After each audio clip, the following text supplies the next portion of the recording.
Praise the Lord. प्रभु आज के वचन से आपको बहुतायत की आशीष दे। आज का वचन आपको शांति देगा। जो आज दुख को झेल रहे हैं, जो बहुत परेशानी से गुजर रहे हैं, उनके लिए ये वचन आज बहुत ज़्यादा आनंद से भरेगा। परमेश्वर का वचन क्या कहता है? पहला पतरस 2:19, क्योंकि यदि कोई परमेश्वर का विचार करके अन्याय से दुख उठाता हुआ क्लेश सहता है तो यह सुहावना है।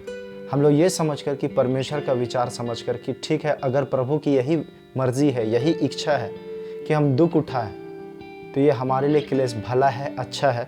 क्योंकि लिखा है कि यदि कोई परमेश्वर का विचार करके अन्याय से, मतलब न्याय से नहीं, अन्याय से, कोई गलत तरीके से हमें दुख दे रहा है, तो लिखता है कि यह क्लेश जो सहता है यह सुहावना है, ये अच्छा है, ये भला है, ये सुहावना है। क्यों?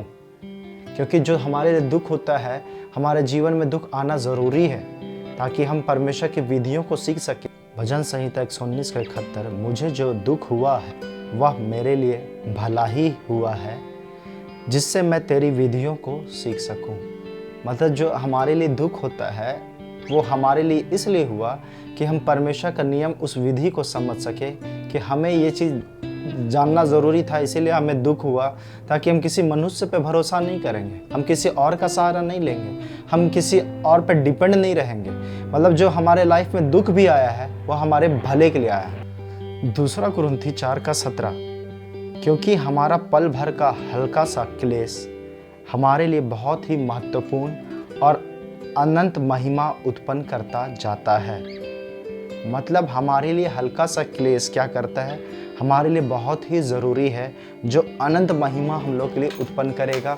तो ये जो हल्का सा क्लेश है हमारे लिए इतना ज़रूरी है, जो हमारी महिमा को, अनंत महिमा को उत्पन्न करता है। तो आप सोचिए, जो अनंत है, जो कभी समाप्त नहीं होगा, वो महिमा मिलने वाला है, तो क्या हल्का सा क्लेश ना सहें? वो हमारे लिए क्लेश भलाई को उत्पन्न करता है, तो क्या इस दुख को हम ना सहें जिससे हमारे लिए अनंत महिमा मिले?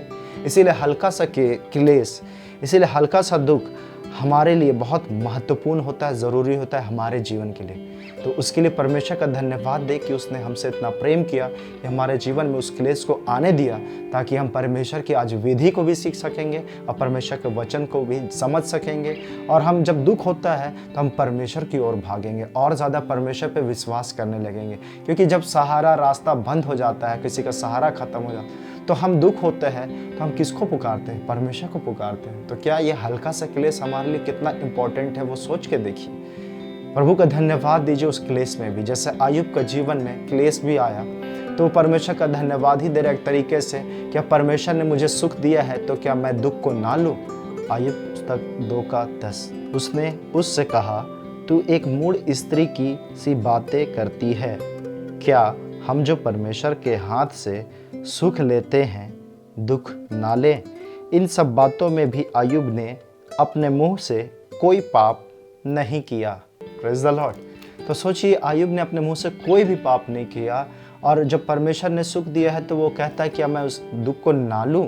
तो आज परमेश्वर के नाम से आप दुख को सह ले, वो परमेश्वर कहता है ये सुहावना है, ये अच्छी बातें हैं। और आप लोग भी दुख को झेल रहे हैं, सुख नहीं मिल पा रहा है, दुख में ही हैं, लेकिन याद रखिए, परमेश्वर जब आपको सुख देगा, शांति देगा, वो ज़्यादा आनंद से भरा हुआ होगा, जिसे कोई छीन नहीं सकता। इब्रानियों 12:10 और 11 को ध्यान से सुनिएगा। वे तो अपनी अपनी समझ के अनुसार थोड़े दिनों के लिए ताड़ना करते थे, पर वह तो हमारे लाभ के लिए करता है कि हम भी उसकी पवित्रता के भागी हो जाएं। मतलब वो जो हमारे लिए ताड़ना भी करता है थोड़े दिनों के लिए, तो वो हमारे लाभ के लिए करता है। वो पिता भी, संसारिक पिता भी जब हमें ताड़ना देता है तो वो हमारे फायदे के लिए, लाभ के लिए। तो हमारा परमेश्वर स्वर्गीय पिता हमें भी जो देता है वो हमारे लाभ के लिए देता है। इससे ना समझे कि परमेश्वर हमसे प्रेम नहीं करता है, हमारे पिता हमसे प्रेम नहीं करते, मम्मी हमसे प्रेम नहीं करती, ताड़ना देती है। तो ये ताड़ना हमारे सुधार के लिए, हमारे भले के लिए है।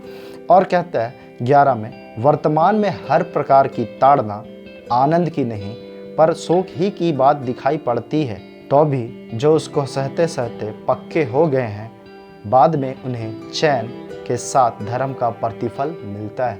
तो जो उसको सहते सकते पक्के हो गए, दुख उठाते उठाते, फिर उसके बाद में उसे चैन मिलेगा और धर्म का प्रतिफल भी उसको मिलेगा, जो अनंत होगा, जो समाप्त नहीं होगा। अब सोचिए कि हर प्रकार की ताड़ना आनंद की बात तो दिखाई नहीं देती ना। तकलीफ होता है ना, लगता है ना कि ये क्या ताड़ना दे रहा है और बोलता है आनंद करने, लेकिन वो बाद में आनंद की बात समझी जाती है। इसीलिए जो आपके लिए दुख हुआ है, परमेश्वर का धन्यवाद दें, क्योंकि ये कुछ समय के लिए, थोड़े समय के लिए है, और आनंद और परमेश्वर आपको महिमा से भर देगा, वो आनंद से भर देगा, शांति से भर देगा। और लिखता है कि धर्म के साथ, चैन के साथ आपको प्रतिफल भी मिलेगा। और जितना ज़्यादा दुख को सहते हैं वो और ज़्यादा नम्र भी होते हैं और वो आशीषित हो जाते हैं। तो क्या हम आशीषित होना चाहते हैं? क्या हम नम्र बनना चाहते हैं? तो दुख को सहना, बर्दाश्त करना सीखिए, और उस दुख में भी अय्यूब के समान परमेश्वर के नाम का धन्यवाद और महिमा करना स्टार्ट कीजिए उस परमेश्वर का। और मुंह से कोई भी ऐसा शब्द मत बोल दीजिए जिससे पाप हो जाए। आप परमेश्वर के इस वचन से ज़रूर आशीषित होंगे, और हम विश्वास करते हैं कि आने वाले समय में जब आपके जीवन में ऐसा दुख भी आएगा तो आप स्थिर रहेंगे और वचन प्रार्थना में आप बढ़ेंगे और परमेश्वर की महिमा फिर भी करेंगे, चाहे वो जीवन में कुछ भी आ जाए। आप प्रभु से पीछे नहीं हटेंगे और यीशु का धन्यवादी बनेंगे। इस वचन के द्वारा परमेश्वर आप सबको आशीष दे। Praise the Lord.